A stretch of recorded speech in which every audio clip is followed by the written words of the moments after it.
So everybody made it back. Yep. Okay, so this is a problem basically like we did before, just with one extra step thrown in. What do I do first up here? And the 2, I love it. So I isolate where the variable is. So we isolate the absolute values. Remember doing that? Isolate the absolute value first, and then do the 2 cases. Isolate the radical, and then square. Isolate the square, and then square root. So this idea of isolating where the variable is stuck so that I can unstick it, that goes through a lot of solving equations. So I add 2, x squared equals 13, and then I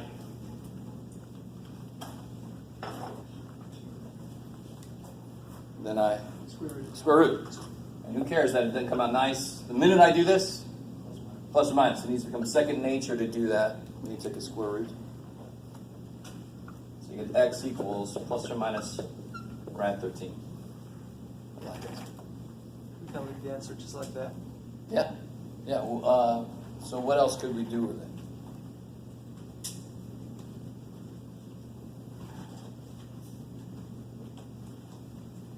Sorry. Anything? Nothing. So, I mean, if this would have been the square root of 16, obviously we could do it. If this would have been the square root of 20, it wouldn't be good to leave it that way.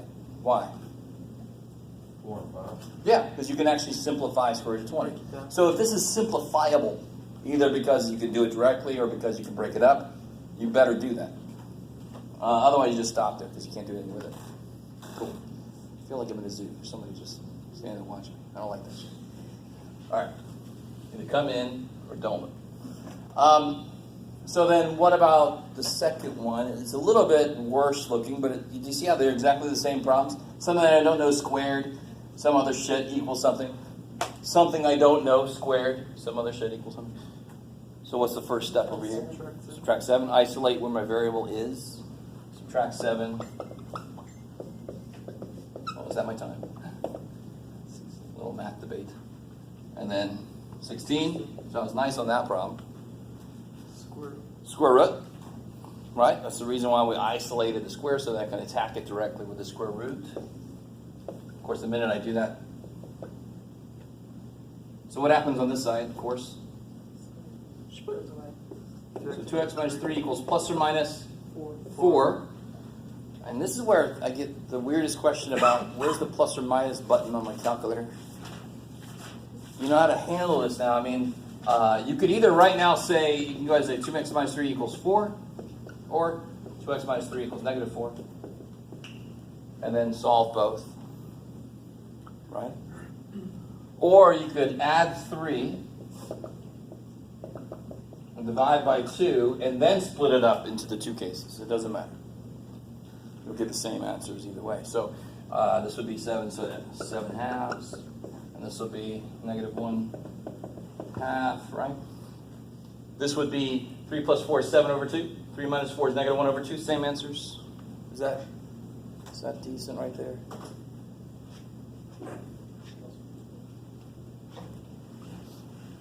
Is that all right? Okay. So you guys try this one here.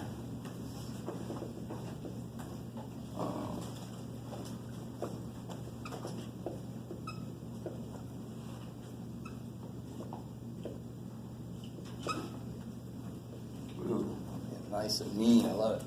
Nice and mean. I'll see what I mean.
Okay, so what's the steps here? When you did first, you add 2, so you get 5 minus 2x squared equals negative 9. Square root. 5 minus 2x plus or minus. Plus or minus. So you get 5 minus 2x equals plus or minus 3i. Now notice, see how here I broke it up into 2 and I said you could instead do that if you wanted to, you'd still get the same answer. I'm not going to do this one like this because there's not going to be like terms. Do you see that? I'm just going to go ahead and solve directly for x and just leave the plus or minus in there.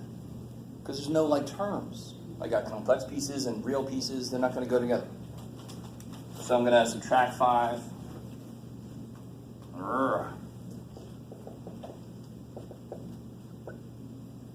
Bam. And then I'm going to divide by negative 2. So you get x equals 5 halves plus or minus 3i over 2. People always freak out about that negative 2. If it was plus, it becomes minus. If it was minus, it becomes plus. So it's still plus and minus. So it doesn't really change a plus and minus sign. It's still plus and minus. So I get complex answers because... Yeah. I mean, now this I could go further and I'd still get those 2 answers, right? But then you can rewrite the bottom. Yeah, but if I ever get a complex thing here, then I just want to put it all together because there's no point to break it up because I can't put anything together. I'm not going to get 2 answers. I can just do it, bam. And if you've ever done quadratic formula, this should look vaguely familiar. If you've never done it, we're going to prove it today. Oh. So we only get one answer, right? Huh? We only get one answer? No. I get 5 halves plus 3i over 2, and I get 5 halves minus 3i over 2. The plus and minus means there are 2 answers. This is just a concise way to write it. Just like before when it had x equals plus or minus 4. That's not one answer. That's 2. Positive 4, negative 4. So there's an answer with a plus and there's an answer with a minus. 2 separate numbers. I like it. Okay, cool. I like it. So, to build up to... I'm doing chapter 11 out of order. People are always like, what section are you in? And part of me is like, it doesn't matter. These are all ideas. But I'm sort of in 11.3 a little bit. It's going to bleed back into 11.2, 11.1. Because I don't think they did this in the right order in this book. So do you agree that if I could put something in this form, something like, 4 plus x squared equals, who cares? That would be relatively easy to solve. Are you guys agreeing? Because I just did the square root plus or minus, and then I could do what we did earlier. So that means that I want to be able to consolidate shit together to make it something squared. I want to be able to write, for example, I want to be able to write x squared, let's make it nice, plus 4x equals, it doesn't matter, Joe, 11. I want to be able to write that. I want to be able to do something to the side so it's written like this. Currently, I can't do that, because how would I factor this? I take an x out. And that didn't help me worse shit. I can't take a square root of that. It's not something squared. Let me let that sink in.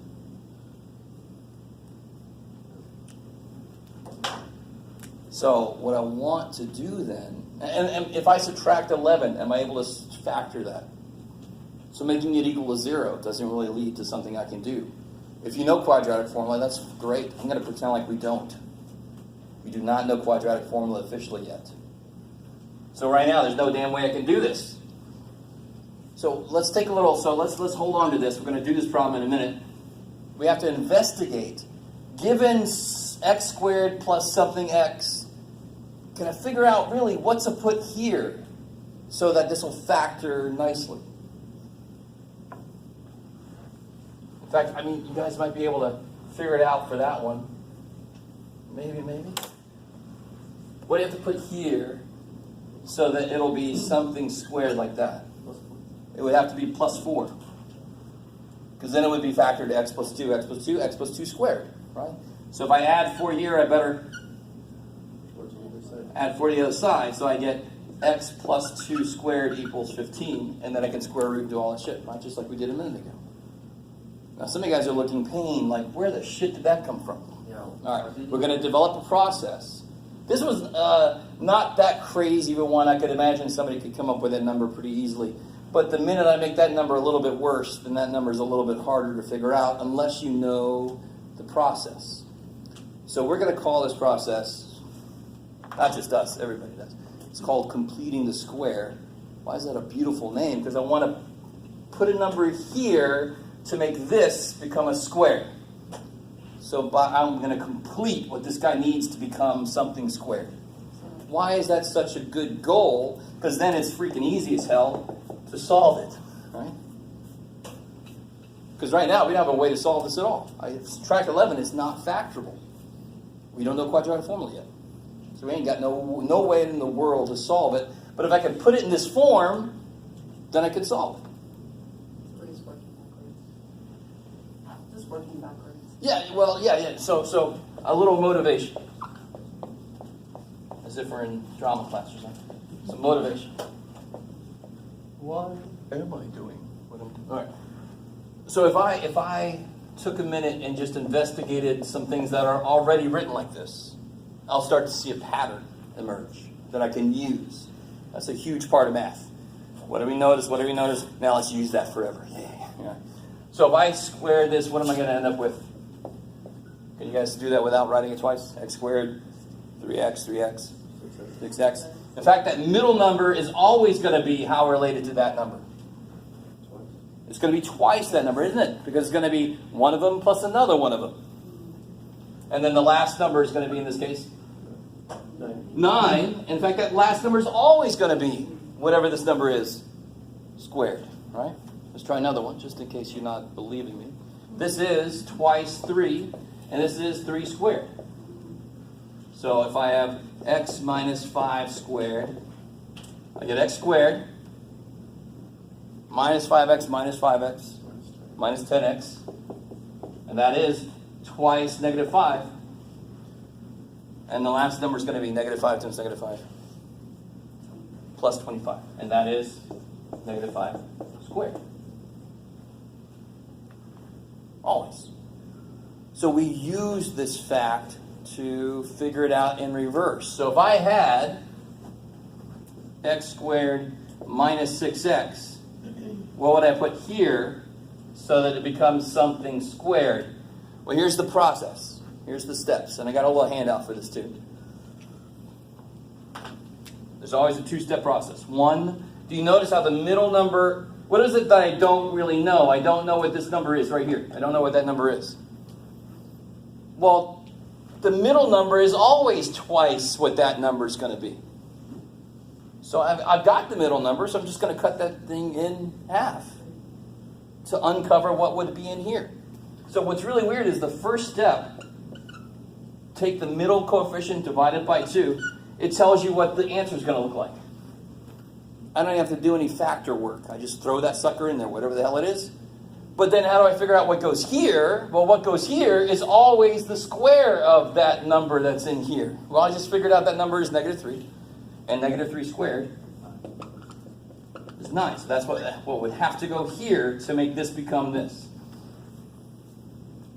So if my problem was x squared minus 6x equals 2, well, that's shite. Because if I subtract 2, I can't factor it. But now we got a way to do this. Half of negative 6 is negative 3 squared is 9, so I add 9 to both sides. And this now becomes that first step, half of negative 6 was negative 3, x minus 3. Now please notice, what's this got to be here? This has got to be a 1. So if it wasn't a 1, your first step would be divide by the damn thing. Make it a 1. Right? It's an equation, we can do that. Equals 11. And then square root, plus or minus, x equal, I'm going to add 3 plus or minus, we're at 11.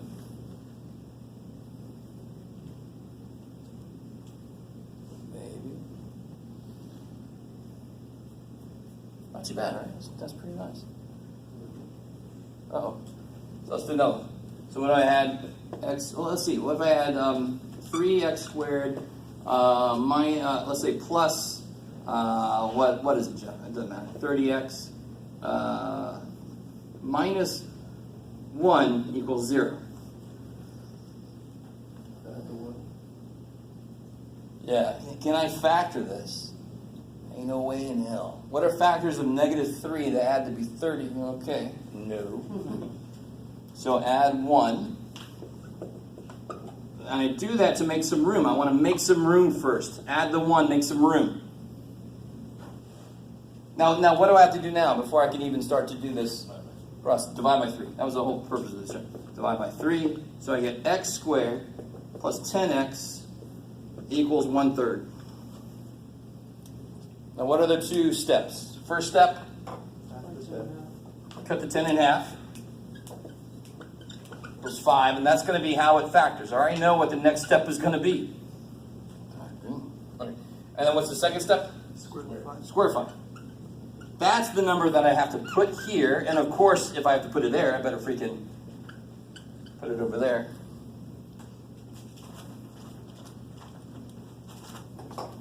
So then I get 75 thirds plus 1/3, 76 thirds. Is that cool? Elsie? Oh, people freak out, but who cares? In a fraction, then I don't care about it. Because now I'm going to do what? Square root, plus or minus, subtract 5, I'm done. Square root, plus or minus, x equals subtract 5, -5, plus or minus this ugly looking thing, and who cares?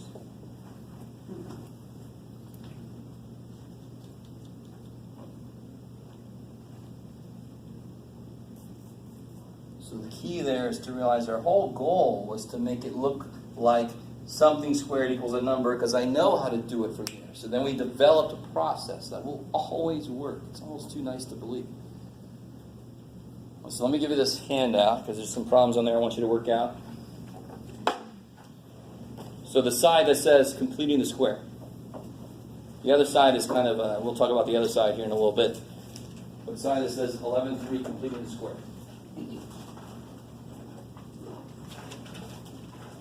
Go ahead and do those 2 problems at the bottom. I got 2 examples up there above it. Oh, yeah, you got it. You're staying. Yeah. All right. Something like that. Oh.